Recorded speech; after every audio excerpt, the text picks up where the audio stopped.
جو پروگرام ہے ہمارے ساتھ شرکا ہیں ریاست علی اعزاز صاحب ہیں، صدر اسلام آباد ہائی کورٹ بار ہیں، عابد شیر علی صاحب ہیں پی ایم ایل این سے، ناصر حسین شاہ ہیں پاکستان پیپلز پارٹی سے، اور نعیم پنجوتھا صاحب ہیں پاکستان تحریک انصاف سے۔ سب کو پروگرام میں خوش آمدید کہتے ہیں۔ آزاد صاحب، جو علی مین کی آنی اور جانی ہے اس کے اوپر کچھ روشنی ڈالیں، پھر آئینی پیکج کی طرف آتے ہیں۔ بسم اللہ الرحمن الرحیم۔ ندیم بھائی، مجھے تو اس کی ساری بتائے گی جو سٹوری ہے نا، میں تو اس سے کم از کم بینگ اے لائر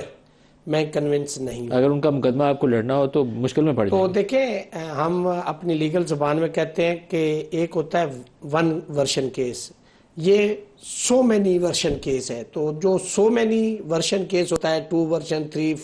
4 5 6،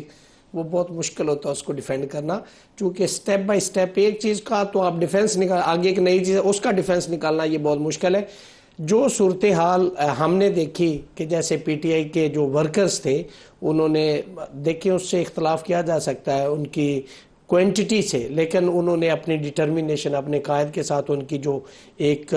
ول تھی، وش تھی، ان کی محبت تھی، انہوں نے اس کا اظہار کیا۔ لیکن جو لیڈرشپ تھی، جیسے علی مین گنڈا پور یہاں تشریف لائے اور 1 سیکنڈ کے لیے نمودار ہوئے اور پھر غائب ہو گئے، اور پھر جس طرح سے وہ اس چیز کو جسٹیفائی کر رہے ہیں،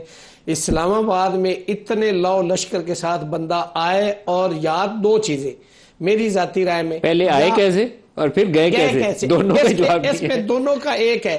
یا حکومت کا فیلئر ہے،